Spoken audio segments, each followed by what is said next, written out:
Olá a todos, tudo bem? Meu nome é Marcelo Dáurea e eu vim aqui falar um pouquinho sobre o TRI, que é uma sigla que significa Teoria da Resposta ao Item. É uma teoria já utilizada há muitos anos em outros países e que o Enem trouxe recentemente, há uns 5 anos, para ser aplicado na correção das provas feitas aqui no Brasil. Para entender como funciona isso e como isso afeta a sua vida, como isso vai afetar o seu desempenho no Enem, a gente precisa conhecer ou ter na mente alguns conceitos importantes. O primeiro deles é entender que a prova do Enem é um instrumento de medida. Do mesmo jeito que eu tenho uma régua, por exemplo, para medir uma distância, ou que eu tenho um termômetro para medir a temperatura, uma balança para medir uma massa, a gente precisa ter um instrumento que vai medir quanto que você aprendeu durante todos esses seus anos na escola.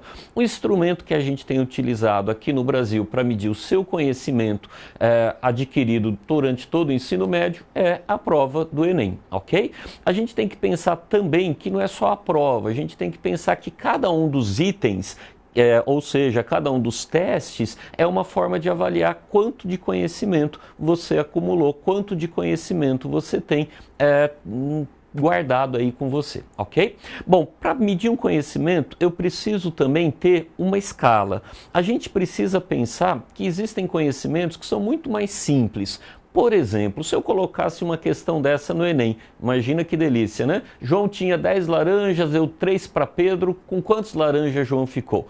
Uma questão como essa é extremamente fácil, eu vou pensar então que na escala, né, é uma questão de nível muito baixo, seria uma questão que valeria muito pouco, porque é uma questão muito simples. Eu peguei uma outra questão aqui do ITA, se você conseguir resolver essa questão, manda pra gente aí. É uma questão de nível muito alto, é uma questão muito difícil de ser feita, envolve muitos conceitos, envolve um raciocínio muito mais elaborado, e é portanto uma questão que, se o candidato acerta, vai ter um peso maior, ok? Então a gente tem que ter isso na primeiro momento, é uma medição de conhecimento e esse conhecimento vai ter escalas, questões mais fáceis e mais difíceis. Uma outra questão muito importante é pensar que esse conhecimento é cumulativo. Como assim? Imagine, por exemplo, uma questão que seja calcule a área do quadrado e ele te dá ao lado para você calcular a área do quadrado, ok? E uma outra questão como calcule o volume de um cubo. Não dá para imaginar que um candidato consegue acertar essa questão, calcular o volume do cubo, e errou essa outra questão. Ora, para calcular o volume do cubo, ele precisava saber a área do quadrado. Então a gente vai entender que muitas vezes um conhecimento só é possível ter um conhecimento tendo tido um outro conhecimento anterior. É o que a gente chama de conhecimento cumulativo. Para saber uma questão, precisa saber outra. Pensando nisso, a gente começa a pensar na prova do Enem e como é que pode ser uma prova bem feita. Uma prova bem feita vai ser aquela prova que vai ter questões de vários níveis. Vai ter questão, por exemplo, na nossa régua, uma questão média, uma questão mais fácil, uma questão mais difícil. A gente vai pensar que são muitas questões, não são só essas 10, são 45 questões, mas que vão estar espalhadas dentro de uma escala de dificuldade baixa, média e mais difícil. No Enem, as provas não vêm desse jeito. A questão 1 é muito fácil, a questão 2 é mais difícil e assim por diante. Elas vão aparecer embaralhadas. Então, por exemplo, a questão 7 pode ser a mais fácil da prova. A questão 2 não ser uma questão fácil, ser uma questão mediana e assim por diante. Então, nas 45 questões que você vai ter questões de vários níveis, só que essas questões vão estar embaralhadas. Pode ser que a primeira seja a mais difícil da prova, pode ser que a última seja mais fácil, mas a gente não tem como saber isso de antemão, ok?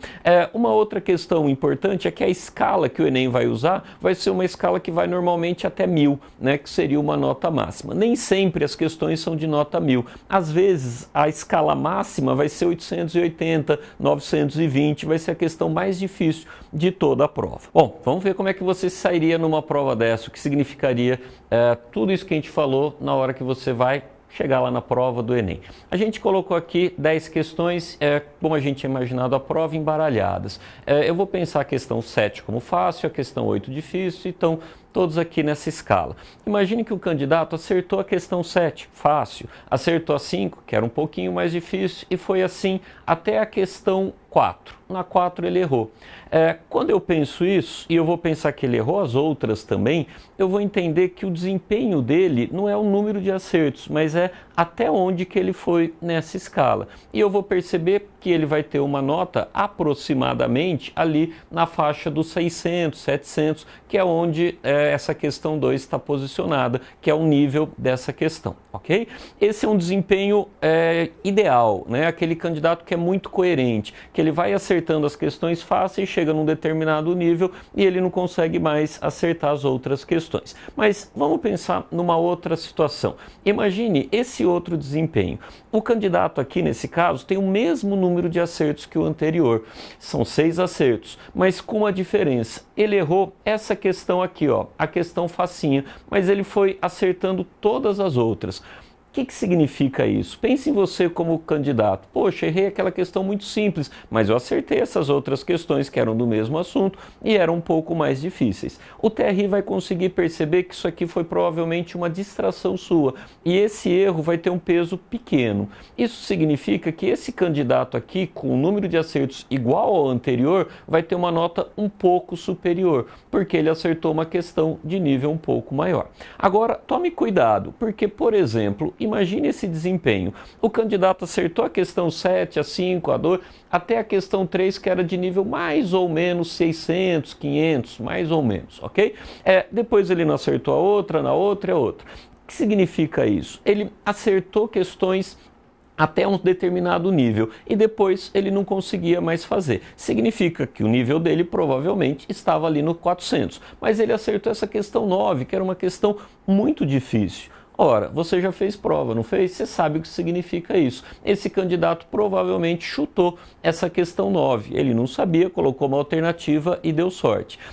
O TRI vai conseguir perceber isso pela incoerência desse acerto diante desses vários erros. E, portanto, a nota do candidato vai ser mais ou menos ali perto dos 400, que é até onde ele foi coerente. Entendeu? Então, esse TRI, ele pode ser benéfico, por exemplo, quando você perde uma questãozinha desse tipo. Mas aquele chute que talvez você conte a seu favor, também não vai valer, ou vai valer muito pouco, porque ele vai entender que foi ao acaso. Mas o principal problema no TRI, ou para quem faz essa prova e não conhece o TRI, é quando, por exemplo, não dá tempo e você tem que chutar, por exemplo, as 10 últimas questões de uma prova. Isso vai fazer com que sua prova fique muito incoerente, fique alguma coisa desse tipo.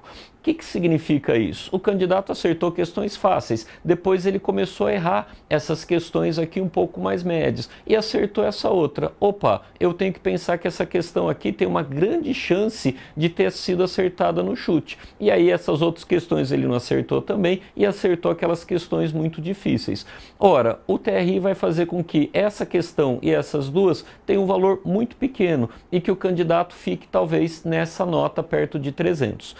Isso é uma dica importante para você que vai fazer essa prova, porque talvez essas questões difíceis você tenha feito de verdade, mas tenha gastado um tempo muito grande, gasto, por exemplo, 15, 20 minutos em cada uma, e portanto você teve que chutar essas questões fáceis, que talvez você soubesse também. Só que isso faz com que sua prova se torne incoerente, e aquelas questões muito difíceis que você gastou um tempo muito alto fazendo, vão valer quase nada para você. Seria muito mais coerente se você as deixasse e acertasse essas questões que são aqui bem facinhas, ok? Espero que tenha sido útil, espero que você tenha gostado. Se quiser saber mais, vem na nossa página facebook.com/palavrizar ou no nosso site mesmo, palavrizar.com.br.